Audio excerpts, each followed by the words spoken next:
Hello friends, स्वागत है आपका आज के इस वीडियो में। आज इस वीडियो में हम डिस्कस करने वाला है आपके साथ hydraulic injection moulding machine versus all electrical injection moulding machine. तो दोनों में डिफरेंस क्या होता है और हाइड्रोलिक मशीन के क्या एडवांटेज होते हैं और ऑल इलेक्ट्रिकल के क्या होते हैं, तो उनमें क्या बेसिक डिफरेंस होता है, वो सारी चीज़ों को हम समझेंगे। तो यहाँ पे मैंने कुछ 15 पॉइंट्स को मैं यहाँ डिस्क्राइब करूँगा वन बाय वन।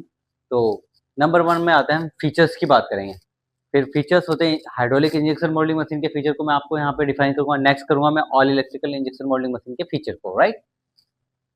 तो पावर सोर्सेज की बात करता हूँ, नंबर वन से मैं आप स्टार्ट करता हूँ। तो हाइड्रोलिक इंजेक्शन मोल्डिंग मशीन जो होती है, वहाँ पे क्या काम करता है, हाइड्रोलिक ऑयल काम करता है और पंप हाइड्रोलिक ऑयल मशीन के अंदर जाता है और वो पंप मूव करता है। उसके थ्रू ये मशीन का ओवरऑल फंक्शन होता है। Cylinder, injection cylinder, clamping cylinder, ejector cylinder, धीरे सारे उसी ये फ्लूइड यहाँ से फ्लो होके डिफरेंट डिफरेंट मोनो ब्लॉक में जाता है, वहाँ से मशीन के डिफरेंट डिफरेंट सिलेंडर में जाता है, वहाँ से ये ओवरऑल फंक्शन करती है। नेक्स्ट मैं बात करता हूँ यहाँ पे। तो नेक्स्ट होता है servo all electrical injection moulding machine. All electrical injection moulding machine में क्या होता है, सर्वो मोटर लगी होती है। सर्वो मोटर होती है मशीन में, चार्जिंग में होती है, क्लैंपिंग में होती है, इजेक्टर में होती है, मोड ओपन क्लोज, हर फंक्शन के लिए एक अलग सर्वो मोटर होती है और उस सर्वो मोटर के थ्रू ये मशीन वर्क करती है, राइट। नेक्स्ट टॉपिक होता है, सेकंड नंबर पे आ जाते हैं हम, एक्यूरेसी। अगर मैं प्रिसीजन और एक्यूरेसी की बात करूँ तो हाइड्रोलिक मशीन का आपको अच्छी खासी गुड गुड मिल जाती है, मतलब अच्छी खासी एक्यूरेसी मिल जाती है। बट अगर ऑल इलेक्ट्रिकल की बात करूँ तो वहाँ पे very high, with respect to this, यहाँ पे बहुत ही ज़्यादा अच्छी एक्यूरेसी मिलती है आपके पार्ट को बनाने के लिए। नेक्स्ट मैं बात करता हूँ रिपीटेबिलिटी। मतलब आपका आपने एक पार्ट निकाला, उस पार्ट के अंदर नंबर ऑफ रिपीटेबिलिटी कितनी आ रही है, उस वो क्या होती है। तो यहाँ पे हाइड्रोलिक मशीन की बात करूँ तो यहाँ पे अच्छी रिपीटेबिलिटी आपको मिलती है, गुड मिल जाती है। और ऑल इलेक्ट्रिकल की बात करते हैं हम, तो यहाँ पे एक्सेलेंस रिपीटेबिलिटी मिलती है आपको। अगर मैं बात करता हूँ साइकिल टाइम की, तो साइकिल टाइम में आपको मॉडरेट रहता है यहाँ पे हाइड्रोलिक मशीन में आपको अच्छा मिल जाता है। बट अगर मैं विद रिस्पेक्ट टू कंपेयर करूँ oil electrical injection moulding machine के, तो यहाँ पे आपको आपको मिल जाता है with respect to cycle time, यहाँ पे आपको ये ज़्यादा मिल जाएगा, राइट। नेक्स्ट अगर मैं बात करता हूँ आपकी नॉइज़ लेवल की, तो हाइड्रोलिक मशीन थोड़ा नॉइज़ करती है। आज वैसे टेक्नोलॉजी अपग्रेड हो गई तो थोड़ा हाइड्रोलिक मशीन भी कम करती है, बट कंपैरिजन करेंगे हम विद रिस्पेक्ट टू दिस, तो यहाँ पे ऑल इलेक्ट्रिकल मशीन का नॉइज लेवल बिल्कुल ना के बराबर होता है। आपको पता ही नहीं चलेगा आपकी फैक्ट्री में मशीन चल रही है, तो वो एक एडवांटेज होता है, राइट। नेक्स्ट बात करूँ क्लीन, तो क्लीननेस की बात करूँगा। तो हाइड्रोलिक मशीन में आपने पार्ट निकाला, उसमें ऑयल पार्टिकल जा सकते हैं। अगर कहीं मशीन में लीकेज हो रहा है कुछ, तो वो इतनी क्लीनिंग नहीं मिलेगी आपको आपके पार्ट में भी और आपके ओवरऑल मशीन में भी, ठीक है। अगर मैं ऑल इलेक्ट्रिकल की बात करूँ तो नो हाइड्रोलिक ऑयल है, क्लीन ऑपरेशन, ये पूरे क्लीन ऑपरेशन पे वर्क करती है, राइट। नेक्स्ट मैं बात करता हूँ मेंटेनेंस की। हाइड्रोलिक मशीन में जो मेंटेनेंस लेवल होता है आपका, ऑयल फिल्टर और सील, ये सारी चीज़ें चेंज करनी पड़ती है विद रिस्पेक्ट टू टाइम। और कभी कभी ऑयल भी चेंज करना पड़ता है, मान लो कहीं पानी चला गया, कुछ हो गया, मॉइस्चर हो गया, तो वो सारी चीज़ें चेंज, कभी कभी ऑयल नंबर ऑफ साइकिल चलता है तो कुछ कंटेमिनेशन पार्टिकल आ जाते हैं, उसकी वजह से स्टक भी हो जाता है, तो वो सारी चीज़ें, तो ऑयल आपको चेंज करना पड़ जाता है। नेक्स्ट मैं बात करूं अगर आपसे कि ऑल इलेक्ट्रिकल मशीन, तो यहाँ पे इस तरह का ऐसा कुछ नहीं है। मेंटेनेंस ऑलमोस्ट ना के बराबर होता है। बस आपकी मशीन की जो ओवरऑल फैक्ट्री का जो इन्वायरमेंट है, वो आपको क्लीन रूम अच्छे से मेंटेन करके रखोगे, साफ सफाई रखोगे आपकी फैक्ट्री में, तो मशीन में आपकी कोई भी इश्यूज नहीं आएगा, राइट। नेक्स्ट मैं बात करूँगा ऑपरेश ऑपरेशन कॉस्ट की।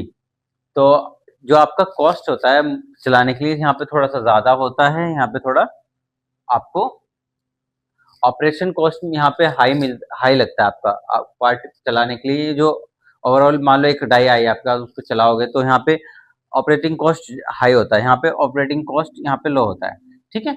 इंजेक्शन स्पीड की बात करूँगा मैं, इंजेक्शन स्पीड एंड कंट्रोल, तो यहाँ पे आपको अच्छा मिल जाएगा, good, that is fine, okay. But यहाँ पे बात करूँ मैं ऑल इलेक्ट्रिकल की, यहाँ पे तो आपको प्रिसीजन और एक्सेलेंस लेवल पे मिल जाएगा। नेक्स्ट मैं बात करूँगा प्रिसीजन, पोजीशन कंट्रोल।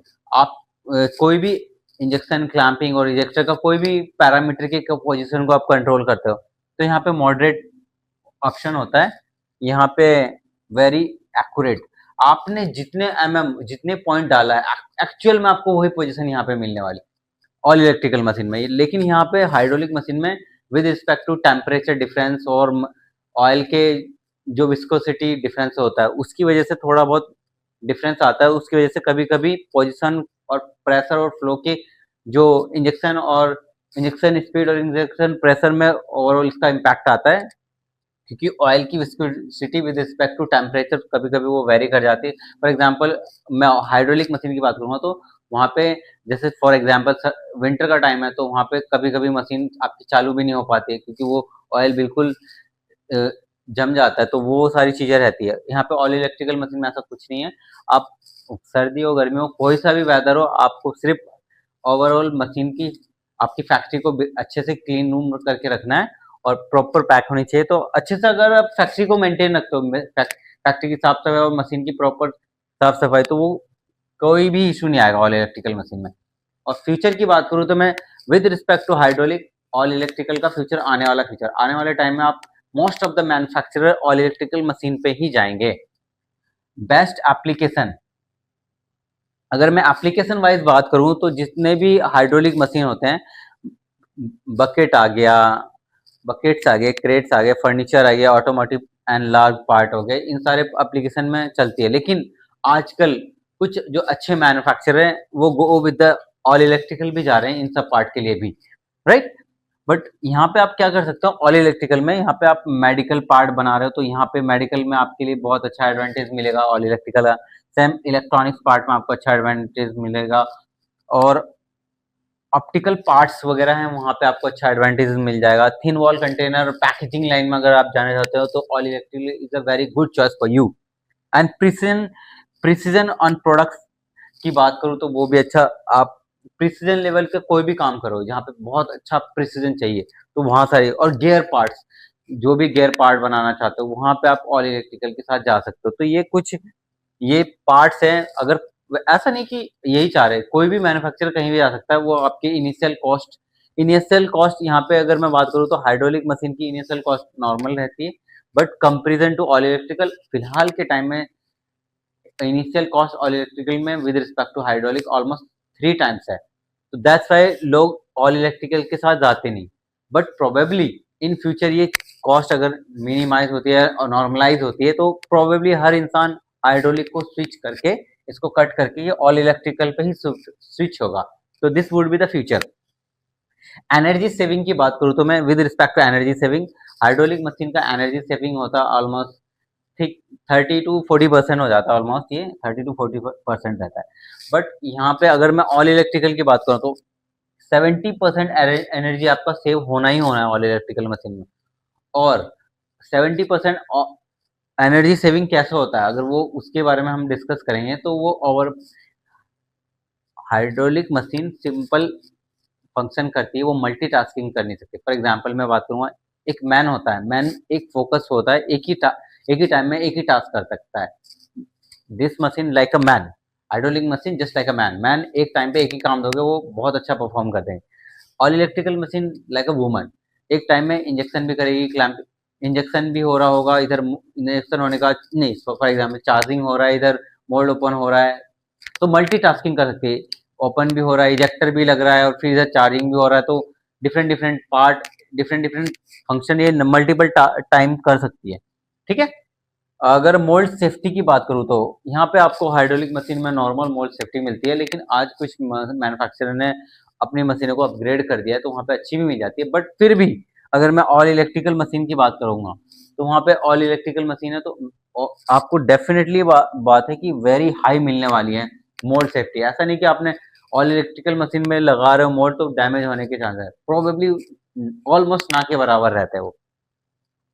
पीएलसी की बात करेंगे, अगर हम पीएलसी की बात करते हैं, हाइड्रोलिक मशीन में नॉर्मल पीएलसी होता है जो कि आज तक, फॉर एग्जांपल इसके पीएलसी में और इसके पीएलसी में क्या डिफरेंस हो रहा है। फॉर एग्जांपल आप एंड्रॉइड फोन चला रहे हो और एक एप्पल का फोन चला रहे हो, तो एप्पल में जो जो आपको टच फीलिंग मिलेगी, जो फॉर एग्जांपल आप पेमेंट करते हो एप्पल फोन से और ये यही पेमेंट करते हो नॉर्मल एंड्रॉइड एंड्रॉइड से, तो एंड्रॉइड फोन से पेमेंट जो होगा आपका it will take some time.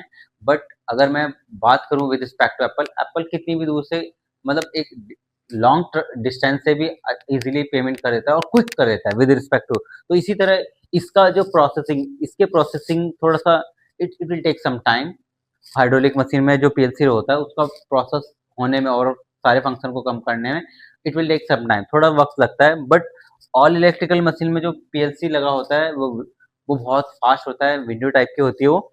तो वो इतना फास्ट होता है कि आपने जो भी फंक्शन टच कर रहे हो वो बहुत हाई स्पीड में सारे फंक्शन काम करते हैं। मतलब इंटरनल प्रोसेस थोड़ा सा फास्ट हो जाता है।